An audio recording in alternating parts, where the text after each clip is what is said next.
Assalamu alaikum. The Age of Revolutions, 1813 to 1848. Today's topic, as we earlier discussed about French revolutions, Napoleon's, conservatives, and today we are going to study about how revolutions begins in Europe. After defeat of Napoleon, conservative regime set up in 1815, they were autocratic, headed by Bourbon dynasty. They did not tolerate criticism and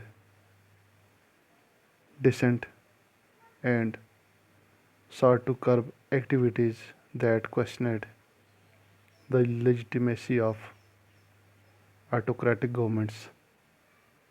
Most of them imposed censorship laws to control what was said in newspaper, books, songs, etc., and reflected the ideas of liberty and freedom associated with French Revolution. When they consolidate their power, liberalism and nationalism came to be increasingly associated with revolutions in many regions of Europe.